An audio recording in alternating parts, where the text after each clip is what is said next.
You got into the safety business because you wanted to protect people, but somewhere along the way, the job started controlling your time, your schedule, your priorities, even your income potential. What if the expertise you've built over the years in the field can give you something more? More freedom, more control, more ownership of your future. I'm Sheldon Primus, the author of 7 Steps to Starting a Profitable Safety Consulting Business and the host of the Safety Consultant Podcast, with more than 350 episodes helping safety professionals become consultants and grow their career. Consulting changed my life. In fact, I'm a full-time RVer, and one consulting contract paid for my home I live in today. Now, I help safety professionals build their own consulting practice through bi-weekly coaching calls, accountability, and personal guidance. But this program isn't for everyone. Start with the Consultant Readiness Audit at sheldon.coach. What if everything we thought we knew about safety was just interference? From the host of the Rated R Safety Show and the founder of Safety FM comes the complete Signal Transmission Trilogy, now available in one powerful edition. Safety, in my opinion, the book that started the conversation. Safety Mutation, where the boundaries of culture, systems, and belief begin to break. And now, Safety Transmission, the final piece of the signal. For the first time, all 3 books are together in one volume. The Signal Transmission Trilogy, Complete Edition. This isn't just about compliance. It's about consciousness. It's about decoding the way we think, lead, and live, inside and outside the system. Whether you've been following the signal since the beginning or you're just now tuning in, this is the version to own. Search Signal Trilogy on Amazon or visit safetyfm.com to get your copy now.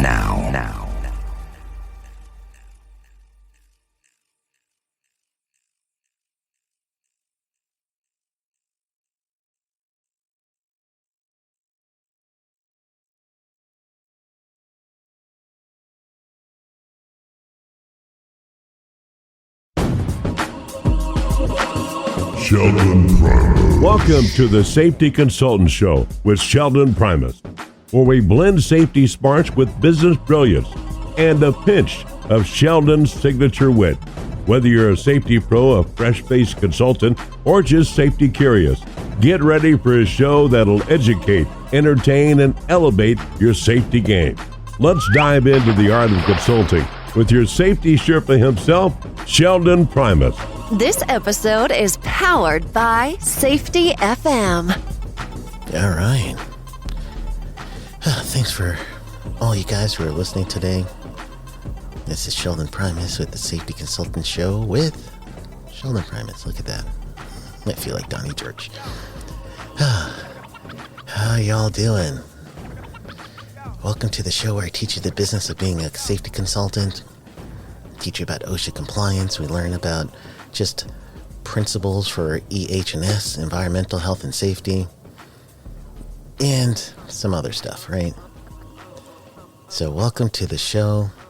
It's a show where I'm going to help you today see what we could do with growth for our organization. I want to let you guys know my technique, if it would, for navigating the U.S. market when it comes to actually finding out where OSHA's activity will be. Those of you outside the U.S. market, the resources that I'm going to show you to help the individuals in the U.S. market is actually resources you could use as well. So I am not just focusing on the U.S. market here. I have resources that are going to help you globally, and it's coming from what's called a compliance letter, where the COSHO, Compliance, Safety, and Health Officer, CSHO, they actually have certain activities that they need to do, and in order for them to do their activities related to compliance inspections, they follow what's called a field operation manual. It's a big book, but then they also have compliance letters and guidance for hazard-specific things, and that's what I'm going to help you guys understand. But before we go, I just want to thank our sponsor for the show today, AgriSphere.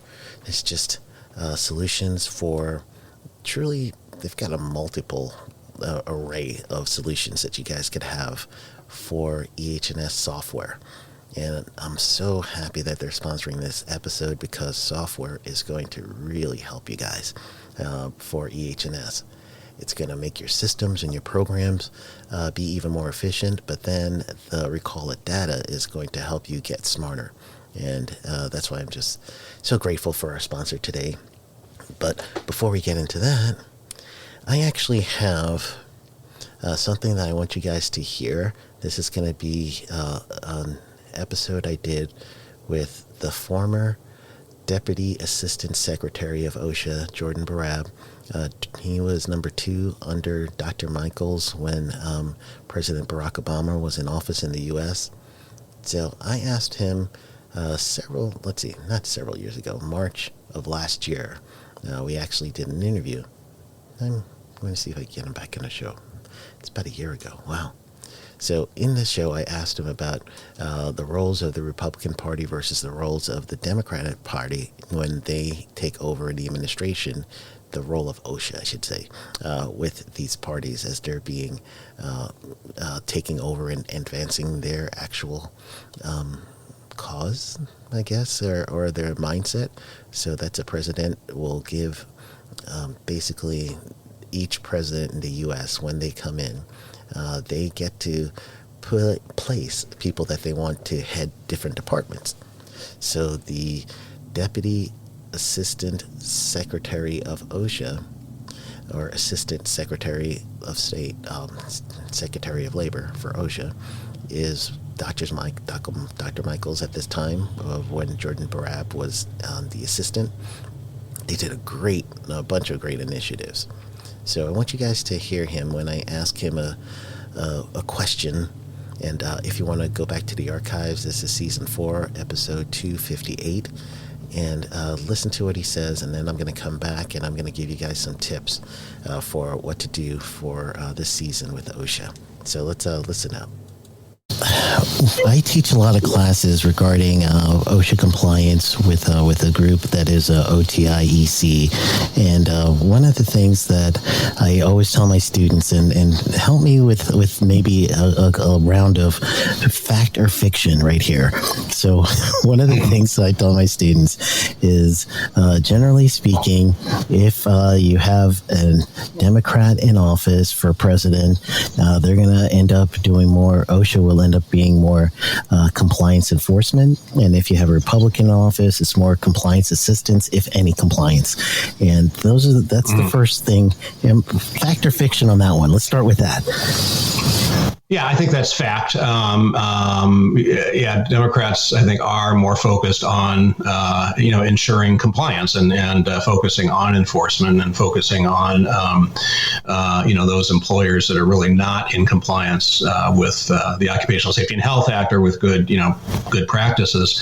Republicans are always saying, well, we shouldn't be so confrontational. We should just work together, and that kind of thing. Which it's again, what you said, I think, is generally true, but it's not black or white, because we did an enormous amount of compliance assistance. I think the difference between our compliance assistance and the average Republican compliance assistance is that we really tried to focus our compliance assistance on particularly vulnerable workers, maybe immigrants or non-union or non-English speaking workers, those who are most vulnerable and least likely to know how to use their rights, or least willing to use their rights. And Republicans tend to focus on providing assistance to companies, things like the Voluntary Protection Program. They're much more enthusiastic about, I think, than Democratic administrations are. So that, but on the other hand, the Republicans also do a lot of enforcement when they're there. That there are certain cases that you have to take, whether you're Republican or Democrat. If somebody's killed in the workplace, if there's a complaint or there's a serious incident, whether you're Republican or Democrat, you're going to go out and investigate it, and you're going to probably cite. And the gray area is how big are the citations going to be, how many willfuls are there going to be, and again, Democrats generally will have the larger cases than the Republicans. But again, it's not totally black and white where Republicans just stop doing enforcement or Democrats stop doing compliance assistance. Everybody it's required by law to do both, essentially. All right. So as you're listening to that, I want you guys to kind of visualize for me just the activities that you would think that no matter what administration, OSHA is going to go ahead and do regulations. So typically that's going to be high hazard industries or high hazard processes, procedures, high hazard things such as heat stress, combustible dust, fall protection, right? So that means now if OSHA is still going to do some regulation, and some of the regulation is, well, not some, the regulation is going to be targeted.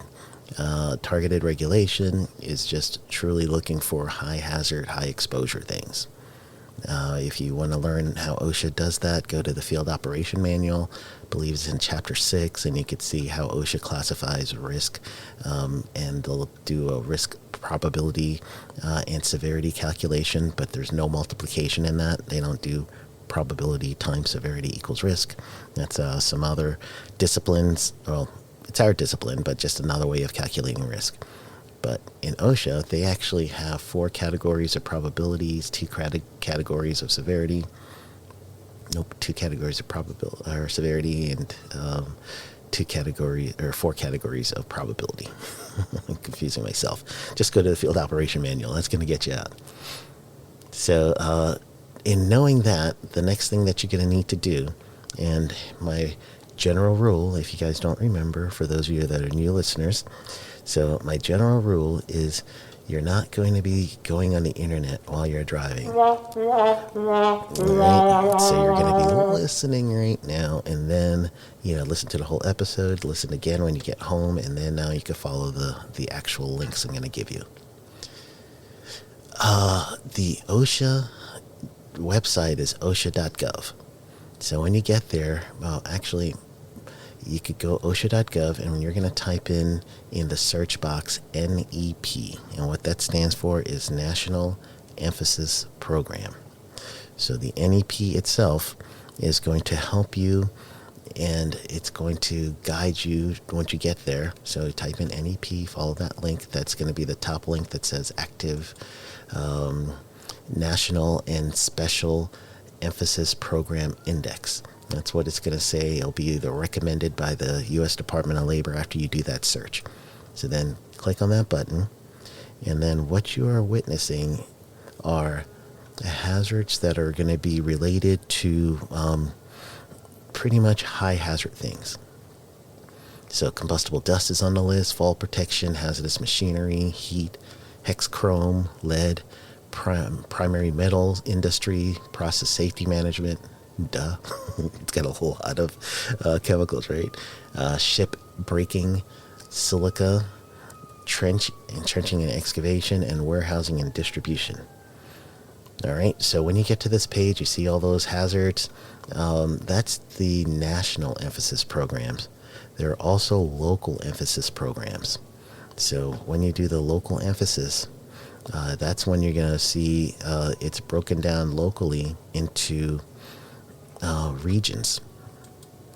So you'll see the regions set up. I'm clicking on it right now. Forgive the outside sound. But the regions right now are Boston, New York, Philly, Atlanta, Chicago, Dallas, Kansas City, Denver, San Francisco, and Birmingham.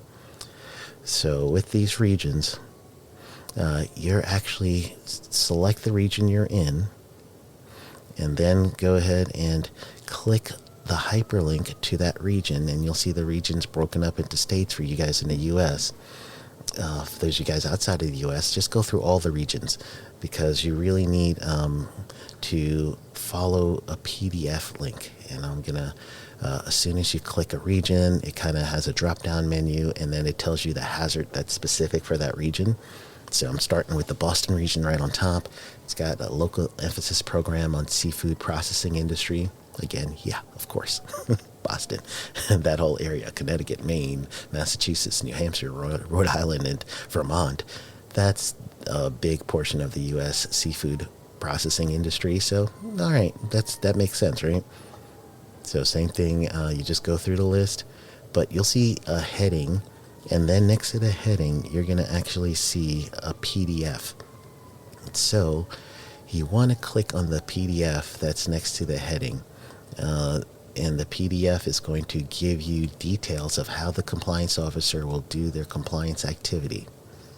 So therefore, if you're going to select, and I'm going to select back to the National Emphasis Program, I'm going to select trenching and excavation. Once you select trenching and excavation, you get to see exactly how the process and procedure will be for the compliance officer when they show up. All right, so that's the informational part that everybody could use. But the planning part is going to be more of, or I should say the part that you're going to use for your organization is, now that you know that OSHA is going to most likely still be using or doing compliance activities in these areas, because generally speaking, when you do get into, well, not even generally speaking, this time we actually have a past president that is a current president. And in the last 4 years of the Trump administration, President Trump, was some compliance enforcement, and the compliance enforcement was pretty much the national emphasis program stuff, the regional things. So now, you know, if you're looking at this list on the NEP list with me, you see the combustible dust, fall protection, all that other stuff.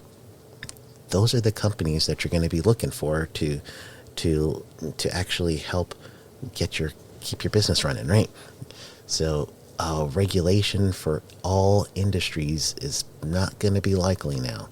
So you want to focus in on these entities, or at least areas that has exposure to these hazards. So therefore, if you do have the entities that have exposure to these hazards, they're going to need help. And guess what?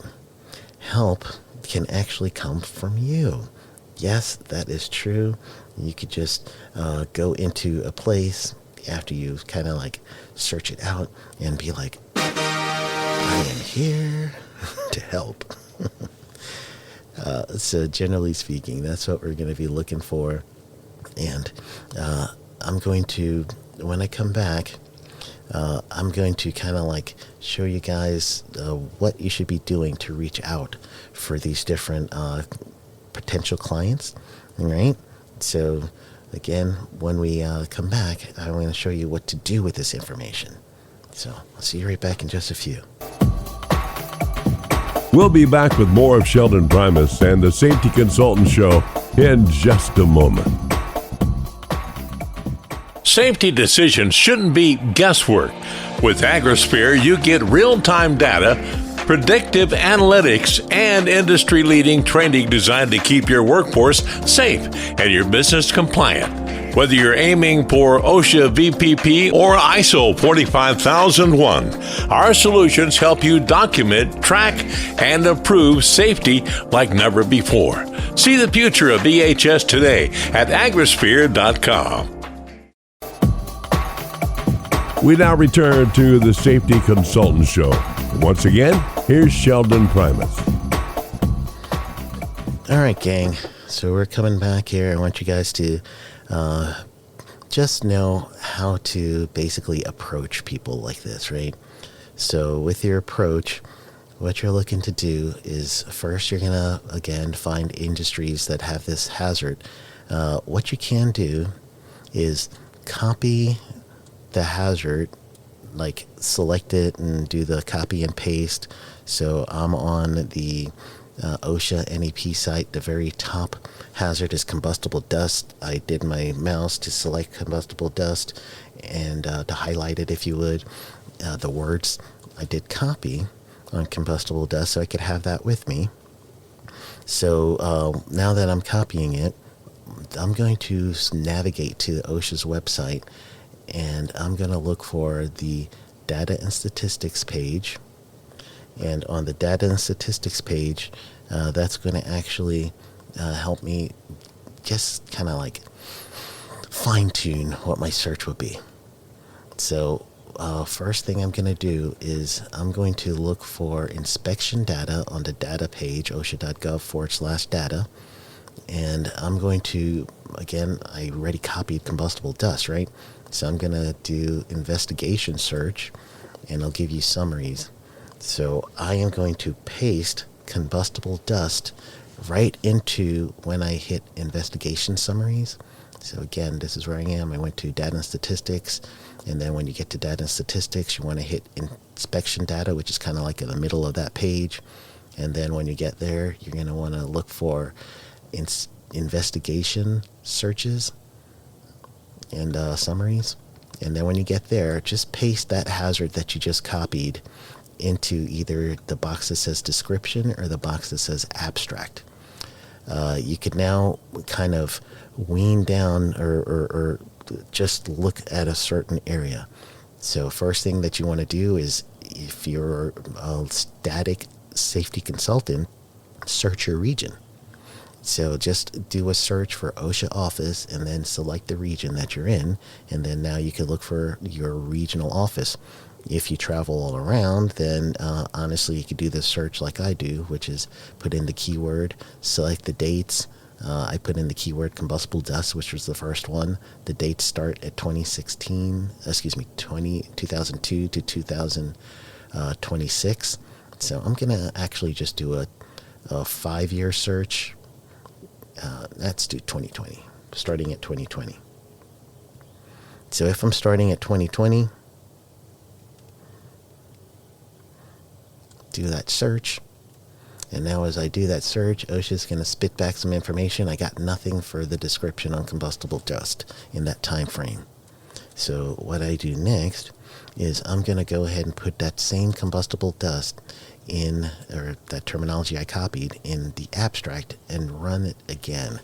So I'm hitting the abstract, and there you go. I got something on combustible dust, and I did it first in the description, nothing. Then I did it in the abstract, boom, got it. So now I see that there's been an incident. Once I go into the inspection report, then it's going to tell you the company's name. It tells you the mailing address. It tells you the NAICS code. So now that you have the NAICS code, which is North American Industry Classification System, that's the coding, I would copy that NAICS code from that first inspection that I found. So once you get that inspection and you get that NAICS code from the person who's been cited, you're going to need to navigate on OSHA's website again. So now that I've got that code, I'm going to go back to data and statistics. And when you go to data and statistics, you may hear me clicking in the background. I'm going to go back to inspection data. And this time I'm going to look for industry profile for OSHA by NAICS code. Actually, no, I want to do most frequently cited standards first. So let's see, most frequently cited standard, it's going to be my first look. You could also do just kind of fiddle around with this information, but typically speaking, you're going to look for the most frequently cited standard, and I'll say frequently cited standard from OSHA. You paste in your NAICS code, and then from there, you're going to start seeing when OSHA cites, these are the things that they're going to be citing for that industry by NAICS code. So at that point, you know this is the services I'm going to provide for this organization, because chances are these are the things that OSHA is going to be looking for if they do show up. So this search results, what it's doing for you is the search results are going to get you to where you're at least going to find out these are the services you're going to provide. So this is when you get your letters in and everything else, you're going to send your email, your cold email or whatever, saying, I could provide these things. And those are the things that the employer should be looking to solidify. So now what you're going to do is you're going to try to do a search for organizations in your area that have that NAICS code. You could do it by truly establishment searching if you know someone, or you could honestly just truly start listening out. Grow bigger ears, if you would. Listening through networking groups. You're going to be listening through, actually, if you're going to physical networking, listen that way. And then there's OSHA, too. not OSHA, I'm sorry. Then there's the like ASSP, National Safety Council, any of those places that you could go out and you could get just network. That's really what you're looking for. You're looking for networking to find this. Then the next thing you could literally do is a Google search that says what this area, and you want to just kind of figure out, this is my area, and the Google search is going to be related to, I picked up combustible dust. What's combustible dust? Probably going to be some sort of construction activity. So you want to check that out. But if there is an area that's doing, let's say, sandblasting or something like that, that's a general industry, that's going to be someone that's going to be looking for. So if you get caught up as to what type of industry does combustible dust, then go back to that NEP, look for that hazard again, and in the NEP, it's going to kind of list out companies or industries that will be regulated under this. And so you want to check that out, okay? Let's see. I'm trying to remember if there's anything else I need to have you guys with. And honestly, I do not. So I think at this point, I may have actually given you everything that I need to give you to get you started with this. Hold on. Does that mean like I'm done? Yeah! Yes, I could be done. So think about it, all right? Remember that there is still going to be compliance, even though we know that according to not only Jordan, but what I've seen historically, Republicans will be more of compliance assistance, where Democrats will be more of compliance enforcement. Of course, there's enforcement throughout. So what you're really trying to do is you're trying to leverage the enforcement for a certain industry to help grow your business. And that's what consultants do. So I just want to make sure that I help you guys get ready for this. These are the areas that you should be looking for to help grow your business. And just keep your eyes open, keep your ears open, so that you could hear people that says, oh man, I need some help with this and help with that. And you'll be ready. You'll be ready to go, all right? So give you some good information, digest this stuff, and then do it. So go get them.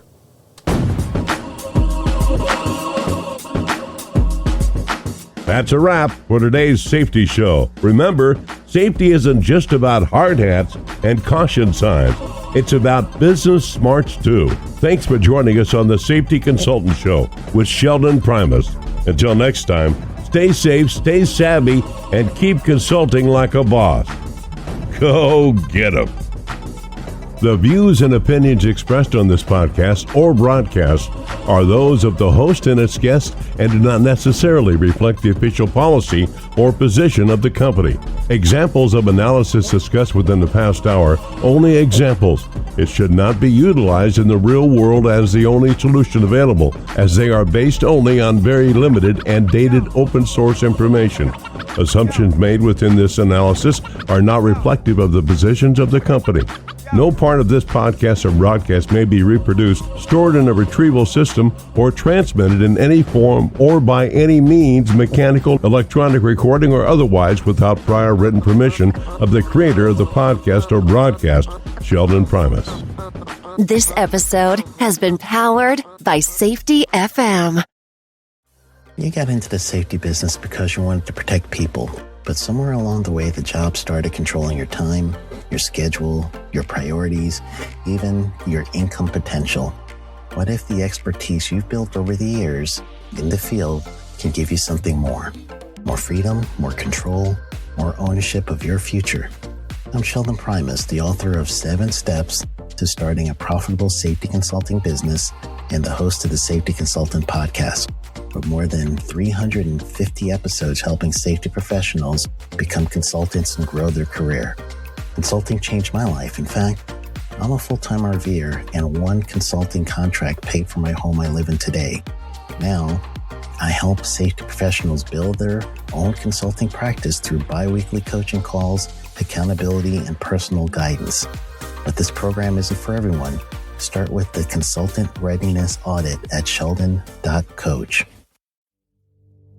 What if everything we thought we knew about safety was just interference? From the host of the Rated R Safety Show and the founder of Safety FM comes the complete signal transmission trilogy, now available in one powerful edition. Safety, in my opinion, the book that started the conversation. Safety Mutation, where the boundaries of culture, systems, and belief begin to break. And now, Safety Transmission, the final piece of the signal. For the first time, all three books are together in one volume. The Signal Transmission Trilogy, Complete Edition. This isn't just about compliance. It's about consciousness. It's about decoding the way we think, lead, and live, inside and outside the system. Whether you've been following the signal since the beginning or you're just now tuning in, this is the version to own. Search Signal Trilogy on Amazon or visit safetyfm.com to get your copy now.